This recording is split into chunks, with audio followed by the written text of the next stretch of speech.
Bet. Why won't you pay back to people from CryptoZoo? I'm working on it, Dylan. If you thought Logan Paul's crypto zoo mess was bad, wait till you hear this. He launched another so-called big idea, and somehow it went downhill even faster.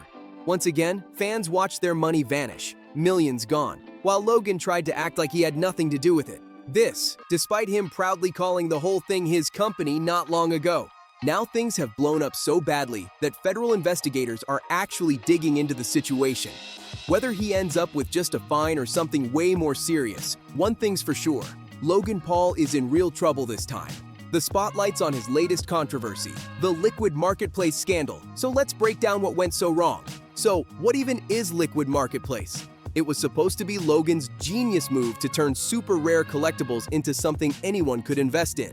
The concept sounded slick at first. Instead of one rich collector dropping $5 million on a card or comic, everyday fans could buy small shares of it through tokens. These tokens represented fractions of the collectible, like owning a piece of the action, and could be traded back and forth on the platform. Logan hyped himself up as the co-founder, promising to level the playing field for regular collectors. It's a very hard decision to make, but yes, I will be listing this card on a platform that I co-founded called Liquid Marketplace. It allows co-ownership of top-tier assets. So instead of one person, me owning this card, we as a collective can co-own it together. I'll also be listing it for $5 million instead of the $5.3 million I bought it for. So basically, I'll be giving you guys $300,000 discounts because everyone likes discounts. And I should say this, I'll be retaining 49% ownership of the card. So I won't actually have access to it. It'll be in our vault. But if I want to wear it out to fights or a Pokemon box break, or maybe even put it in a museum one day, the community can decide if we want to do. And to make the whole thing even flashier, the main attraction was his ultimate brag, his prized Pikachu Illustrator card. That card wasn't just rare, it's the most valuable Pokemon card on the planet. This card is so insanely valuable it doesn't belong in a binder. It deserves to sit in a high-security museum guarded by lasers, motion sensors, and maybe even a guy named Vlad who's wrestled 7 bears and lived to tell the tale. The legendary Pikachu Illustrator card has been part of Logan Paul's storyline for years. He's flaunted it at every chance, wearing it, showing it off, and using it to prove he's a serious investor, not just another celebrity throwing cash at flashy collectibles.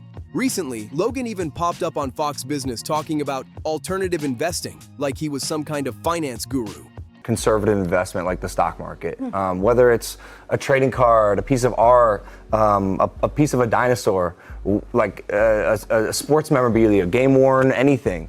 Birkin bags. They're beating the stock market. Their appreciation. And you're absolutely right. Beanie Babies. Some of this stuff could be faddish. It's not. There's no inherent value to it. Like a Beanie Baby, Sure. It'll crash. Sure. It's entirely possible. You got to be careful with what you're investing in. Or trade out of it quick. Or trade out of it. Multiple reports said he planned to auction that card in early 2026, hyping it up like it was a once-in-a-lifetime event. But what really turned heads was his so-called financial advice to younger fans, basically telling them to forget safe, stable options like stocks. Nope. According to him, the smart move was to buy Pokemon cards, or better yet, buy fractions of them through his own platform. And that's where Liquid Marketplace comes crawling back from the grave to haunt him.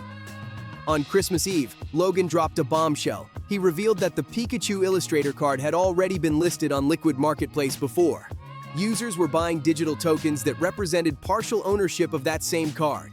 Then, out of nowhere, in May 2024, Logan quietly bought the card back himself after listing it on the platform. And that's where things start getting sketchy, because that little move changes everything. What's up, y'all? Logan here. As an avid collector and strategic investor myself, I am so stoked to announce the launch of Liquid Marketplace, a platform where collectors can buy and sell fractions of rare collectibles via tokens on the blockchain. As a co-founder of Liquid Marketplace, I believe we're set to level the playing field by allowing anyone to own a piece of the world's rarest collectibles and build their portfolios instantly. Anyone who held tokens linked to that card should have been paid out based on how much they owned. Simple math, right? The more shares you had, the bigger your cut should have been. Logan claimed he was told everything had been handled, that everyone got their payouts fair and square, but turns out that wasn't true at all. Soon after, the company and some of the people behind it ended up under serious investigation by regulators. Logan tried to distance himself fast. He said all of this was out of his hands, that he had no clue what was going on behind the scenes, and that none of it involved him personally. But let's be real. Here's the issue. People were supposed to get paid when he bought the card back. They literally owned fractions of it. Instead, their cash just vanished, Users couldn't withdraw anything, and everyone started asking the same question: where did the money go? Then Logan dropped a statement trying to sound like he was stepping up to fix things. He said, "For those affected and unable to withdraw your funds, please know that I am actively working with Liquid Marketplace to help ensure these funds can be released in the near future, just as intended when I repurchased the Illustrator in May 2024. Stay tuned for updates." Sounds nice and responsible, right? Except people immediately noticed one huge problem. A community note popped up reminding everyone that Logan Paul is actually a co-founder of Liquid Marketplace. He wasn't just some random investor. He called it "my next company" back in 2022 and bragged about leading the project. So when he speaks like he's just some outsider trying to help, it completely changes the story. But let's get one thing straight. It's not some random third-party site. This is his company, built under his name, and he's been fully involved from the start. Let's break this business model down again, because it's wild once you really think about it. Picture this. You own a vintage Rolex, a signed Kobe Bryant card, or a one-of-a-kind Pokémon card worth millions. Instead of selling it directly to a collector, you stash it in a vault and start selling tiny digital fractions of it online. Sounds clever, right? Except here's the catch. You don't actually hand over the item. Buyers never touch it, never see it, and can't display it. What they own is just the digital proof that says they own a slice of it. It's like paying for part of a Lamborghini but never being allowed to sit in it, drive it, or even hold the keys. And here's where everything starts to fall apart. According to reports and allegations from the Ontario Securities Commission, that's when the big question hits. What did people actually own? They spent real money. Some even dropped life savings. But what did they get in return? Nothing they could touch, trade, or prove they really possessed. Then things took a serious turn. In June 2024, the Ontario Securities Commission officially filed for an enforcement proceeding, claiming that top executives at Liquid Marketplace had illegally diverted millions of dollars from investors. That's not just a business issue, that's full-blown legal trouble. And it's got Logan Paul's name tangled right in the middle of it. According to reports, the whole thing wasn't just shady. It was allegedly used for personal gain and even involved misleading investigators.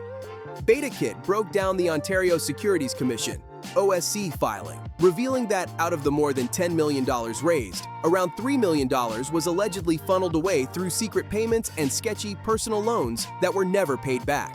That's a huge chunk of cash just gone, vanished into thin air. Now here's a key detail. Logan Paul himself wasn't directly named in the OSC enforcement filing. The ones listed were other executives and co-owners of Liquid Marketplace. And of course, this is where Logan's defenders jump in saying, "See? He's not even in the report." But everyone else is asking the real question. If he had no involvement, why was he the face of the entire platform? Why was he front and center promoting something that's now under investigation? And it gets even worse. The OSC allegations claim that users poured millions into Liquid Marketplace believing they were buying real fractional ownership of rare collectibles. But apparently, most of those assets didn't even have valid legal agreements behind them. That means people weren't investing in tangible assets. They were buying into something that, legally speaking, barely existed. And that's no small slip-up. It's massive. Because if there's no legit contract linking your fraction to the collectible, then what do you actually own? The brutal truth. Nothing but a digital image. It's like the NFT craze all over again. Hype without substance, big promises with nothing real behind them. Fast forward to now. Logan claims there was a buyout in May 2024, and that all the money was meant to be properly distributed to those fractional owners. But after everything that's come out, people are asking if that money ever really reached the fans, or if it's just another broken promise. At the same time, Logan admits that users still can't access their money because of so-called platform issues. And if you scroll through social media, the complaints are everywhere. People saying they've been locked out of their accounts, can't withdraw their funds, and have no clue what's going on. That's the absolute worst-case scenario for any business that's supposed to handle user money. I mean, if your whole model is about trading ownership, but your users can't even touch their balances, you're not running a marketplace, you're running chaos. And this isn't just internet gossip or random Twitter chatter. The Ontario Capital Markets Tribunal has officially listed the Liquid Marketplace case, and guess what? There are already merit hearings scheduled for June 18th and 19th, 2026.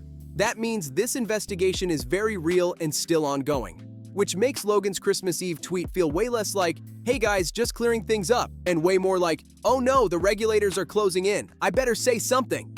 Because let's be honest, why is he only now talking about people's missing money? more than a year and a half after the fact. The timing says it all. He's not speaking up out of kindness. He's speaking up because the investigation is public, the heat is on, and he knows this could get serious fast. Even though Logan wasn't personally named in the OSC filing, that doesn't clear him completely.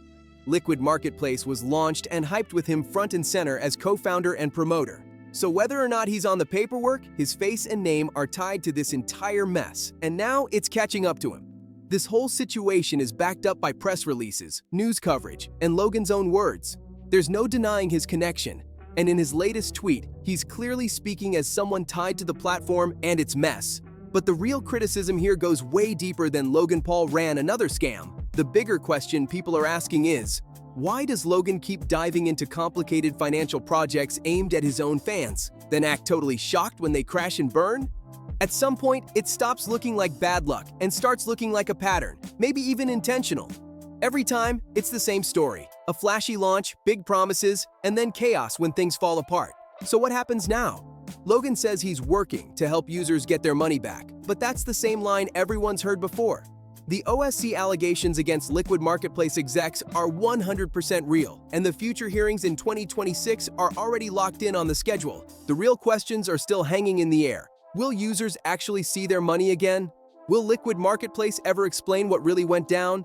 And most of all, will Logan Paul ever admit that he keeps dragging his own audience into risky ventures like this? Probably not. He keeps trying to prove he's a serious businessman, but somehow every new investment opportunity he launches ends in lawsuits, investigations, and fans losing hard-earned cash. Maybe it's time for him to stick to boxing or go back to making YouTube videos. At least then, nobody's losing their savings. What do you think about this whole mess? Drop your thoughts below, and don't forget to like, share, and subscribe for more breakdowns.